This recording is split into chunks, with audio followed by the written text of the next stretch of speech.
Alors aujourd'hui Soel, duel 100% allemand, 100% Audi, et je te propose une confrontation entre la voiture thermique de chez Audi la plus puissante, la R8 V10, face à la sportive de demain, RS e-tron GT 100% électrique. Et tu vas nous dire donc aujourd'hui si tu préfères le passé malheureusement ou le futur. Ok, on va voir ça. Après avoir confronté il y a quelques mois une Porsche 911 Turbo S à son pendant électrique la Taycan Turbo S, nous avons décidé aujourd'hui de renouveler l'expérience en mettant aux prises une Audi R8, modèle le plus sportif de la marque Osano, à la RS e-tron GT, modèle électrique le plus performant du constructeur. Ce match est donc un duel entre une sportive d'aujourd'hui, mais aussi d'un temps bientôt révolu, face à une sportive de demain. D'un côté, la R8 est un coupé ultra sportif, strict de place, animé par l'un des derniers V10 de la production actuelle. D'une cylindrée de 5,2 litres, celui-ci implanté en position centrale arrière, développe 620 chevaux et dispose bien évidemment de 4 roues motrices. Comme on peut s'en douter, les performances de tout premier plan avec un 0 à 100 km/h abattu en 3,1 secondes et une vitesse maximale de 331 km/h. Face à elle, la RS e-tron GT, la version la plus radicale des véhicules électriques de la marque Osano. Ces moteurs électriques implantés sur chaque essieu lui permettent de bénéficier de 598 chevaux avec un pic à 646 chevaux, mais surtout d'un couple camionnesque de 830 Nm et bien sûr de 4 roues motrices. La vitesse maximale est limitée à 250 km/h, mais le 0 à 100 km/h est franchi en tout juste 3,3 secondes, soit des chronos proches de sa rivale du jour. L'heure du verdict est arrivée. Quelle est celle que va préférer notre pilote Soel Ayari? C'est ce que nous allons voir aujourd'hui sur le circuit de la Ferté-Gaucher.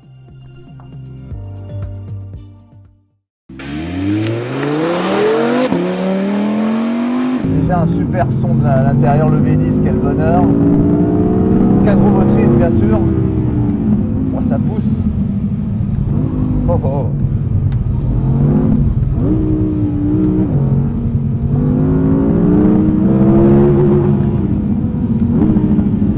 Alors. Bien. Alors, très stable en entrée, mais bon, quand on rentre sur les freins, on arrive à la faire venir, c'est très sympa. Voilà. Aïe. Alors tout de suite, on est, là j'ai touché le limiteur en montée parce que avec les watts qu'elle a, ça vient tellement vite. Oh, merveille, ça vient tellement vite que on touche des fois le limiteur. Aïe. Alors, j'adore. Elle est hyper bien équilibrée en entrée. Maintenant les pneus sont chauds et les pneus sont chauds et voilà, là on commence à avoir le tempérament de la voiture. Et putain, c'est une pompe à feu, hein. Dedans vraiment ça marche avec les 4 roues, on sort des virages, tout passe au sol, c'est la folie comme ça sort vite. Et j'adore la sensibilité des pédales, j'adore le volant, il est assisté mais pas trop, on a quand même une bonne sensation de ce qui se passe.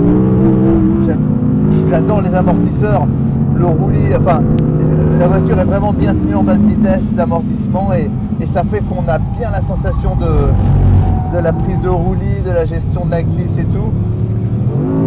Aïe. Alors quand on rentre sur les freins comme là, la voiture vient, vraiment elle est super équilibrée. C'est un poil, on arrive à la faire venir sur les freins, mais c'est une bonne stabilité sur les freins, on rentre quand même très vite dans les virages avant que ça vienne. Voilà, comme là par exemple. Aïe. Encore touché le limiteur tellement ça monte vite. Et moi je me régale. C'est vraiment là on est dans le haut du panier, c'est une super caisse. Bon, ça fait longtemps qu'Audi profite et peaufine son modèle et là elle est bien équipée en pneus et pour le reste tout est juste. S'il y avait une chose à dire, c'est que elle est plutôt typée propulsion en sortie. Alors pour le fun, c'est génial, hein, parce que dès qu'on met le pied sur les gaz, dès qu'on met les pieds sur les gaz, la voiture continue à venir. Par contre, pour l'efficacité, avec une 4 roues, ce qui est bien, c'est d'arriver, voilà, de faire venir la voiture en entrée et en sortie de mettre volant droit et bam, ressortir comme une balle. Pour l'efficacité, ça aurait été vraiment le mieux, mais pour le fun, j'avoue que comme elle est réglée, c'est vraiment cool.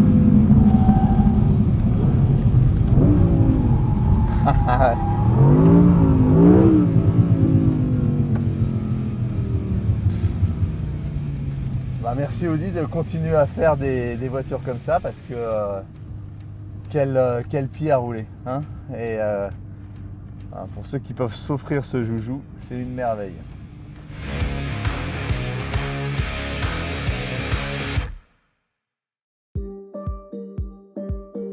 Alors, tout de suite, il manque le bruit du V10, mais on entend le bruit d'électrique, beaucoup de bruit de roulement, beaucoup de bruit de pneus.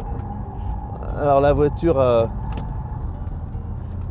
tendance là tout de suite à sous-virer pas mal, même beaucoup.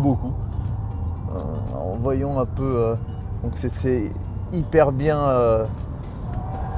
suspendu par contre, mais ça sous-vire tout le temps déjà.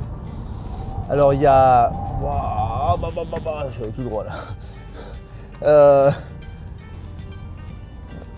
Alors que dire, déjà ça tourne pas bien, en tout cas pas sur les freins, pas de frein à main, je sais pas comment on va faire, mais bon, on va trouver. Et à voir. Bon, en tout cas il y a des watts, hein, 640 chevaux, 82 mètres kg de couple. Ça marche, il y a des freins énormes, des routes 21, tout est rempli par des freins. Je sais pas si j'arriverai au bout de ces freins, mais en tout cas, il va falloir freiner parce que ça tourne pas.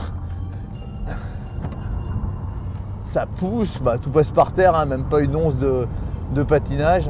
Ça fait 2 tonnes 3, presque 2 tonnes 4. Et ça sous-vire, mais plus qu'une DS. J'ai jamais conduit DS, mais dans les films je les ai vus sous-virer, mais alors là regardez ça, ça ne veut même pas tourner la voiture.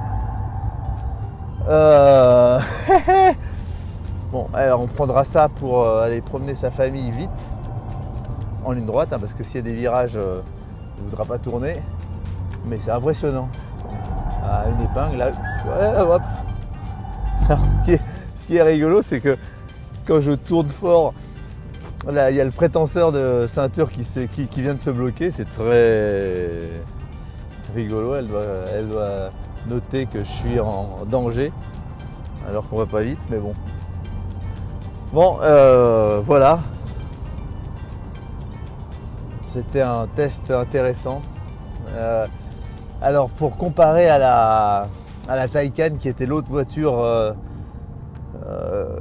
proche dans les supercars électriques qu'on avait essayé, la Taycan elle tournait, c'était une voiture avec laquelle on pouvait, qui a le même volume apparemment à peu près, hein, mais avec laquelle on pouvait espérer s'amuser, mais celle-là, en entrée il n'y a rien à faire, en sortie on met les gaz, bon c'est 4 roues, mais jamais l'arrière essaye de tourner autour du train avant, c'est pas rien, c'est-à-dire bon ça sort, hein. Tout passe au sol, mais c'est tout. Bon, alors, ceux qui aiment conduire, j'ose même pas dire piloter, c'est pas la voiture pour vous. Après, pour se promener confortablement avec sa famille sans faire de bruit, c'est génial. Parce que franchement, le confort est inouï. Bon, là on est sur un circuit à peu près plat, mais même les vibreurs quand je passe dessus, je les sens pas. Pour ça c'est bien. Voilà. Donc Soel, je sais que c'est bientôt Noël. Alors, quelle est la voiture que tu as demandé au Père Noël? On l'a sous les yeux. Alors, j'ai été enchanté, hein, la voiture. J'avais essayé les modèles précédents, mais vraiment, celle-là est encore plus aboutie. Et j'ai adoré tout, hein, le moteur, le bruit de ce V10 qui est incroyable, qui pousse du début à la fin. Et un gros couple, hein, pour un moteur Atmo. Maintenant, on est de plus en plus habitué au turbo. Et cette mélodie, vraiment la voiture est bien réglée et vraiment hyper fun à conduire. Donc moi j'ai pris mon pied. Et il faudra encore un peu de temps à ce que l'électrique arrive à ce niveau.